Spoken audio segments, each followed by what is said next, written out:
Hi, I'm Ztarli, and in this video I'll be creating a new star brush using custom brushes, and I'll be painting a night sky with planets and auroras. So to start with, I'm going to be creating the star brush. I didn't have one in Artflow, so I decided I would make a new one, and I thought why not show everybody how I'll do it. So I'm starting with the circle tool to create some perfect circles, and I'm just sort of scattering a few around with two large ones and then a couple of small ones in the middle. I want them to be pretty spaced out because this is going to be a scatter brush. Then I'm going to get the fill tool and fill in those circles that I've created. You can't have the fill bar right up to the top. If you do that, it ignores all lines and just fills your entire page. So you just bring it down from the very top so that just fills the circles. Now I'm going to blur them just a little bit to soften the edges. And then to create a brush, you need to select the whole area and make sure it's a square. You copy it, and then you go to the brush tool, go to the end where the custom brushes are, and select clipboard when pasting the image. You can have a fiddle around with these, but I didn't use them for this brush. I'm going to give it a name, so I'm just going to call it Custom Star 1 because I'm probably going to fiddle around. And then I'm going to change all the settings in the brush properties. So I'm going to change the jitter as I don't want them to be the same all the way along. We want them pretty spaced out, so I'm increasing the spacing and increasing the variance between that spacing so it's a bit more random. We definitely want scatter, so pretty much put that on max, and then I just play around a little bit more with the spacing. Once you're happy with how the brush is looking, it's time to give the brush a test, so click done. I'm going to create a new layer for my test layer, and the brush is automatically selected when you create a new brush. So I'm just going to make a black screen and use white to see how it looks as a star brush. Now I think this looks okay, but I do think there are too many large stars when using this scatter brush. So I think I'm going to edit the brush so that one of the two large stars is a bit smaller. So I'm just going to turn back on my layer with the unblurred version and make the bottom one a bit smaller so there's less large stars. And then I'll duplicate it again so I still have the original and blur it again as I did with the original one. Then we're going to select the whole brush, copy it, go to custom brushes and press the plus, paste it in, and this one's going to be called Star 2. I'm going to increase the flow, and I'm going to increase the jitter again, add some space between those stars, and I'm just going to add a bit more maximum size to it as well, and of course the all-important scatter. You could of course play around with any settings in here, and I encourage you to do so, but these were just the settings that I found made the best stars for me. Click done, time to test it out again. This time I decided to make a blue layer, and I'll use light blue for the brush, and we'll see how it looks. Yeah, I think this looks much better with the smaller star. So I had one large star and then a medium one and then a bunch of little ones in the middle. I think it looks better than the other brush. So I'm actually going to delete the other brush because I don't think I'll use it. And I'm just going to rename my custom star brush 2 to just custom stars. So now I'm just going to get rid of the layers I don't need, and I am going to save a copy of the brush. So I'm just going to select the one with the blur on it and save it as a separate file in case I need it for future reference, making sure that transparent background is turned on. So these were the settings I ended up using for this brush. So this is how I have the flow set up with flow on max. And I have the spacing to max and the jitter to max, as well as scatter on max. Now, something I don't use very often but can have interesting effects is to actually change the blending mode of the brush. You can change blending modes of layers, and I do that all the time, but I rarely use the blending mode in the brush itself. So I thought I'd give that a little bit of an experiment, and although I found it did make some interesting patterns and you know, it basically just adds that blending mode to the brush. I do find it easier to just use brushes normally and then change the blending mode on that whole layer, but it is still handy to know about, because sometimes you may just want to have a brush that applies a certain blending mode to a layer and you don't want to change the whole layer itself. So now I have a star brush. I'm ready to start making a starry sky. I'm going to start with like an extreme fantasy sky. I'm going to use the gradient tool as a base. So I'm just going to add some blues and purples into this gradient, and you can add extra colors just by either clicking on the line and then clicking on the circle to choose your color, or you can actually drag across the color from either end that you've already created to add that existing color in. And now I've just got this on the standard setting at the moment, and as you can see, you just grab the circles and move them around. There are different gradient modes that are available. You can also change how the gradient wraps, and you can have interesting effects by doing this. So if you're after making like patterns, or you know, maybe you want to add stripes to a shirt or something, you can actually use the gradient tool to create these kinds of strange patterns. I'm going to stick with the original modes for this one. And once I have it in place, this is actually just a base. I am actually going to use the watercolor brush, but you do need to remember to turn the blending mode to normal, as the watercolor brush is standard set to multiply. Now I'm just going to teardrop the colors I've created using the gradient tool and have the opacity of the brush slightly down, and just go over it like this, just sort of quickly making blobs of color so that it looks less generated and more sort of random and as if someone's painting it, because I literally am painting it. Once I'm happy with how I've placed the color blobs, I'll then get the smudge tool and change the smudge tool to be the watercolor brush as well, have it on its maximum size, and now I'm just going to blur around the edges of these to sort of make it less harsh of an edge. Later on in the video I'll create edges again, but at this stage I just want to mix things in a bit more and have it a little bit more random looking.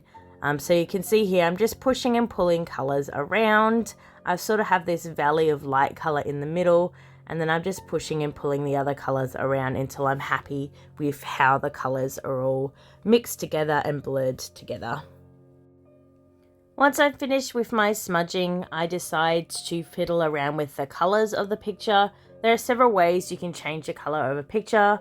My favorite is hue saturation. It's quite obvious what it does. It changes the hue of the picture. You can change the saturation and the lightness and darkness of the picture.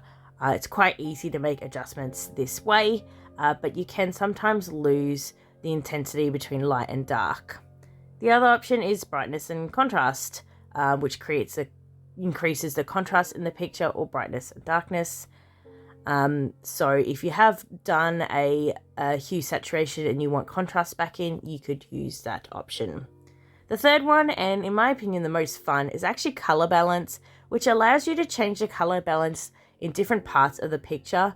So the midtones are those colors that are sort of in the middle, and then shadow is obviously your darker colors. And you can see here, highlights for mine isn't really doing anything at all, because I actually don't have terribly bright colors in my picture.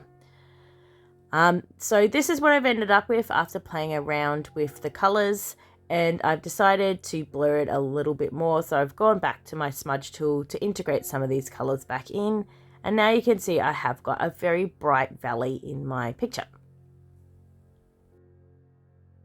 I'm finally ready to add some stars in. Now I usually don't start with white stars, I start with a light blue, and I'm just softly scattering some stars in the middle. I want the most stars to be in the middle of the picture, and then I press harder along some places to make larger stars and sort of have a more random scattering to the outside of the picture. I'm now going to change around with the blending mode of the stars, because I don't want them to all be uniform in color. I want them to sort of change color with my fantasy nebula-ish clouds. To increase the stars, I just duplicate the layer and then rotate the stars on the duplicated layer. It's a quick, easy way to increase the volume of your stars without having to go over it again. It also gives you the freedom to move those stars around into a better position. Once I'm happy with the position of the new stars, I merge the layers together, and now I'm creating another layer for another set of stars. These ones are to be my bright, sort of more individual stars. So I'm just doing very loose scattering of these. Again, I play around with the blending mode a little bit until I'm happy with how this new layer of stars looks. I decide not to use any blending layers for this one and just to have it as a standard layer. I'm now choosing individual stars, so I've turned off my scattering star brush and I just have the bamboo brush, and I'm just going to be selecting particular places to put individual stars.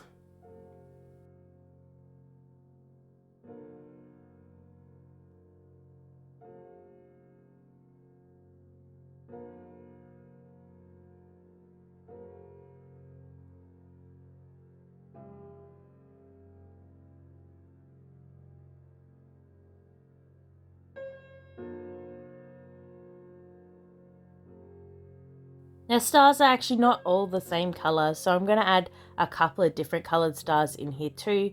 So I'm going to add a couple of little red or pinky colored ones, just like a couple. You don't want to go overboard with this or it looks a bit weird. And I also will add in some more yellow stars, just to add a bit of variation between my blue and white stars. Now I'm going to use the line guide to create some sort of shining stars. I'm not very good at straight lines, so I find it useful to have this guide up, which basically means you can only draw horizontally or vertically. You do have to keep in mind though, if you rotate the canvas, it does not rotate the guide. So it can mean you just have to be a bit careful not to rotate the canvas while doing this. So you can see I just pick a couple of stars. I picked 2 whitish stars and 1 yellow one, just to add a bit of shine to it. Again, just add a bit of variation to my picture and some points of interest, so it's not just a bunch of little circles. I kind of like doing this. It kind of just gives you something to look at, I think.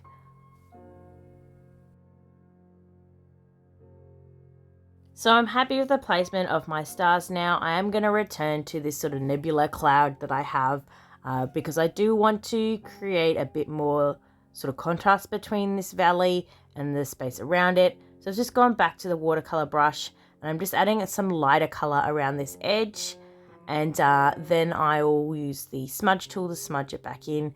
Now, because I'm paranoid of losing things, you'll notice I duplicated the layer, so I still have the original layer if I end up hating this new version.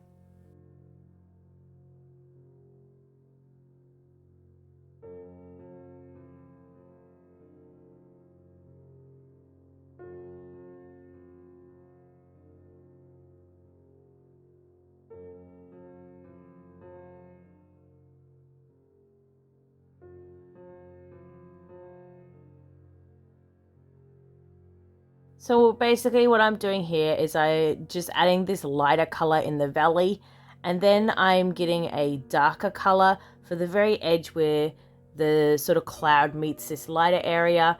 So the edge of the cloud is darker, and then I smudge in the lighter colors around it to give this sort of spacey cloud look to them. Because I used a gradient at the start with several different colors and then played around with the color balance, I actually have a bunch of different colors to play with in here, but I do decide to get some colors from the color wheel as well, just to add a tiny bit more variation in the colors.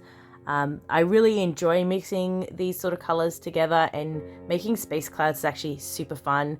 So you know, if you like how this is looking, just have a play around with the smudge tool and the watercolor brush. It really is fun to make these sort of cloudy, different colored things, and it doesn't really matter what colors you choose either. You can pick whatever colors you want, or you can change the colors later if you're not happy with the colors you've ended up with, just by using the hue saturation or the color balance adjustment tools. I've decided I wanted more stars, so I have just duplicated the star layer again and then flipped it horizontally and vertically and then skewed it a bit, and I'm just placing it around here. I will turn down the visibility of this layer as I think it's a bit too bright at the moment. So I do turn it down, as you can see here, and it is set to color dodge at the moment.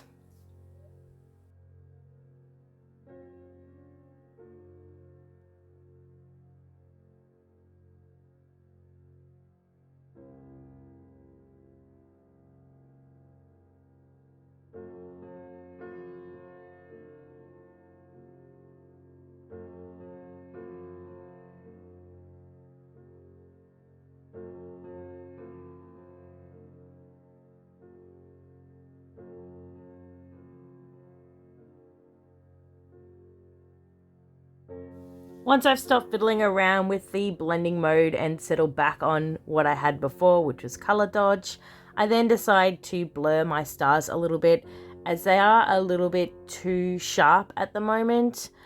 So I actually make a couple of layers where the new one I just created is completely blurred, and then I'll duplicate the other star layers and blur them as well, and just erase away some of that blur in particular places. So you can see here I've got two layers, one that's fully blurred and then the original one which I've moved above it, and then I'll erase away just specific parts of each of those layers. So for the stars in the two corners, I'm erasing away the sharpness so they're more blurred, and then the star in the middle, I actually erase away some of the blur so it's a little more sharp, so there's variation between how sharp and blurred the stars are. I do a similar thing with my other main star layer. I decide to blur it a bit and then erase away some of those sharpness, or make some of them more sharp again. So just to create some variation in the stars, as obviously stars are very, very far apart from each other and would appear differently. They would not all be uniform in sharpness, color, blurriness, shininess, or whatever. So it is good to experiment with variation. Speaking of experimenting, I'm about to play with hue, saturation, color balance, and brightness contrast a whole bunch as I decide on what my final image will look like. So I never have a sort of strict pattern when I'm making a picture. I like to experiment. Sometimes I might have a sort of way I like to do things, but it just doesn't turn out the way I want it. So I'll go back and I'll just fiddle around with things until I like the way it looks. And I encourage you to do the same thing, you know, try new things. You might find something you've made that you really like, and then you just make a small adjustment to it. You like it even more, and it suddenly becomes this thing you're really in love with. So as always, I always encourage you to experiment and play around with the different options in your programs. Artflow has quite a lot for an app. So I know there are other apps that have a lot more, but I find sometimes that's a bit overwhelming. So I do enjoy the amount of features Artflow does give us. The only thing I sort of miss is it doesn't have a text tool at all, which I would find rather handy because I have shaky hands and writing freehand ends up a bit messy.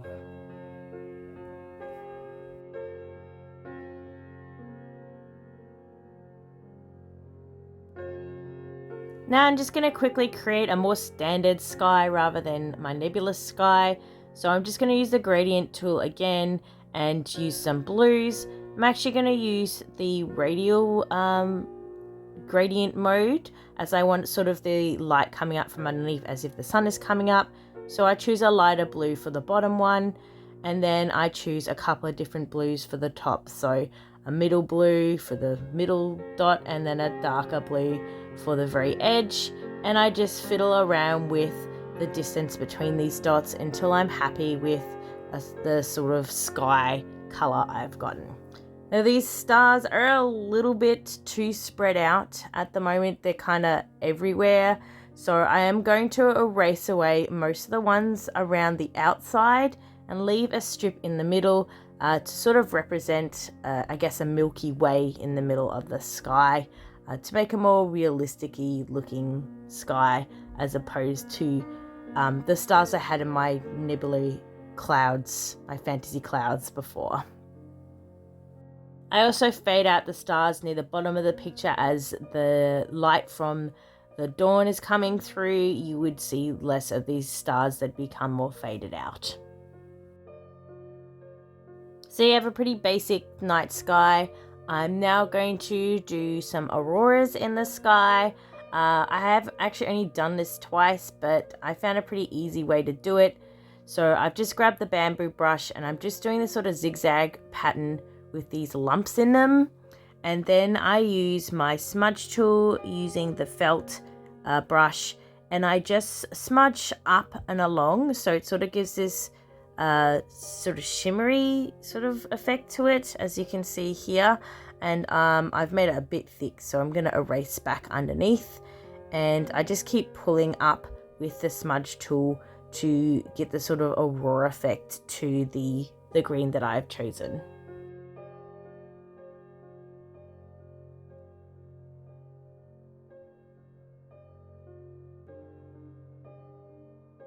I also blur the layer a bit so it's less sharp, as auroras aren't terribly sharp. And that's the basic principle to this.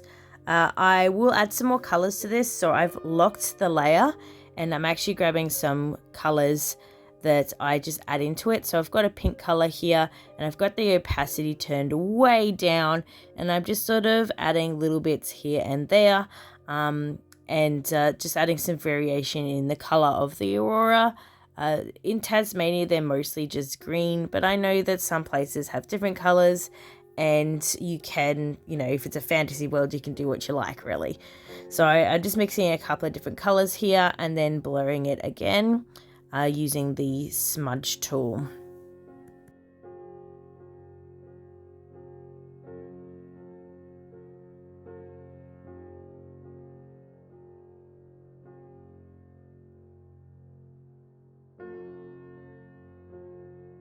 And now I'm going to try some different blending effects. So I've duplicated the layer and I'm just going through the list again until I find something that I think looks right.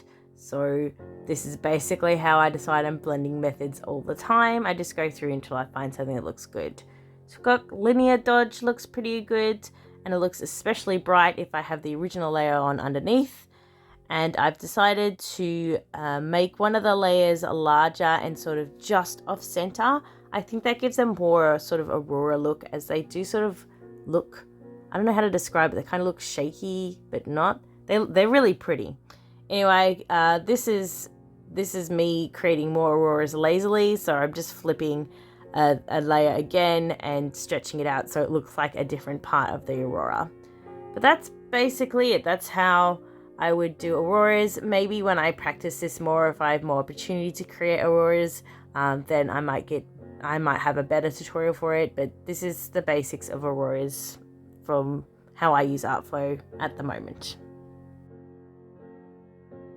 The next thing I'll be making is a planet or moon in the sky. So I'm going to use the circle tool to create a perfect circle because I cannot draw circles. And then I'm going to just fill that with a color. At this stage, it doesn't really matter what color it is, but for some reason I've chosen green. This is going to be my base layer, and I'm just using layers above it to create the color for the planet. So I've got a clipping layer on, and I'm just using the textured brush I created in my last how to create brushes tutorial. It's just a wood texture brush, but I super love using it for creating textures. And I just start from one end and make some light parts, and then added some different colors and bring back in some of that dark back through the planet. And then I just keep reworking this for a while until I'm happy with how it looks. So just adding different lights and dark parts and until it looks sort of like a sphere. And after that, I will integrate it a bit more into the sky. So you can see already I'm taking some of that sky color and I'm bringing it into the planet so that it looks more like a sphere and less like a plate in the sky. Now, not all devices are able to use the clipping layer in Artflow, so if you have a device that can't use the clipping layer, a way around this would be to duplicate the layer and lock it instead. It will still give you the freedom to paint wherever you like, but only affecting that locked area. So it's just a way around not having the clipping layers. I'm just blurring in some colors here, so you'll just see me going back and forth between using the texture brush and my smudge tool as I sort of merge colors together and try and leave some texture, but I don't want too much texture, which is why I'm using the smudge tool as well.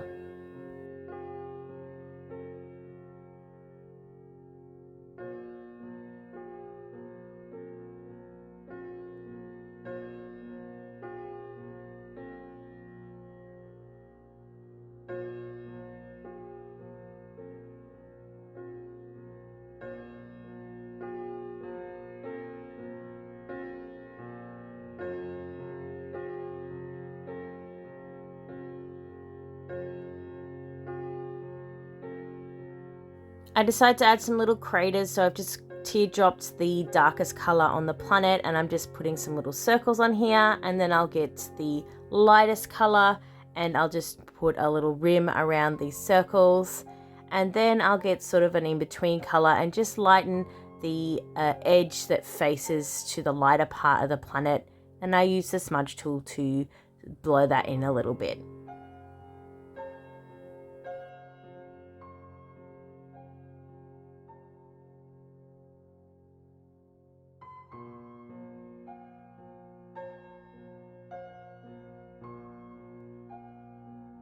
So now I want to integrate this into the picture a little more.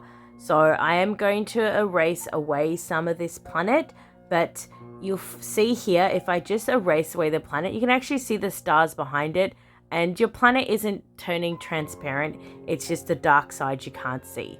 So what I decide to do here is create another layer underneath my planet, which is just a copy of the flat circle, and I just get the color of the sky behind it and I completely fill that in. Now I'll just be erasing away the layer above it and then smudging it so it's less harsh, so you get this sort of this darkening of the planet, and it sort of looks like it's blending into the sky without seeing stars appearing behind it as you do so.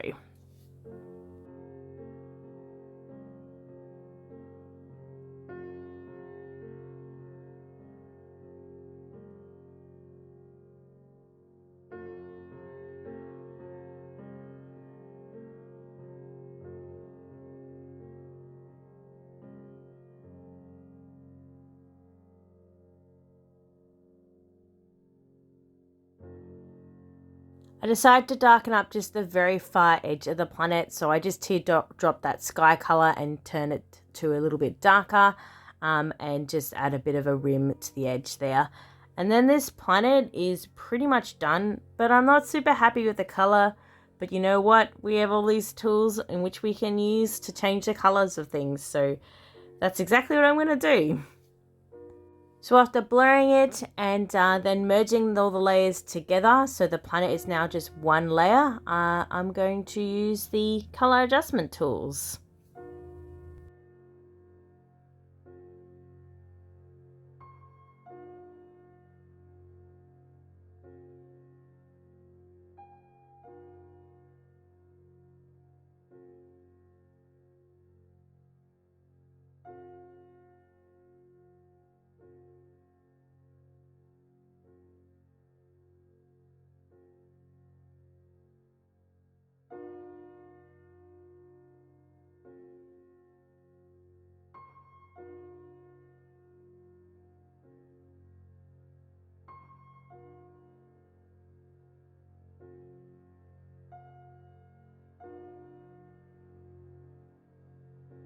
Yes, I'm much happier with these colors. I think it looks much better this way. And now I'm just going to fiddle with all the things I've been making during this video. So I'm just going to add in Aurora here again. And then I'll blur it a bit more. Blur the planet a bit more so it's less in focus. And we'll turn back on our nebulous cloud. just for fun. So I'm just going to turn this one off or down. And then now you can see the nebula as well.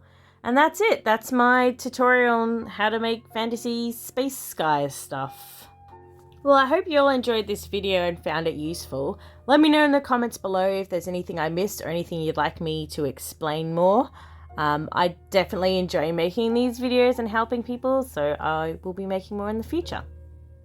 Thank you for watching. If you enjoyed the video, don't forget to give me a like, subscribe if you want to see more, and I also have a Patreon if you'd like to support me. Thanks again, and I'll see you all next time. Bye!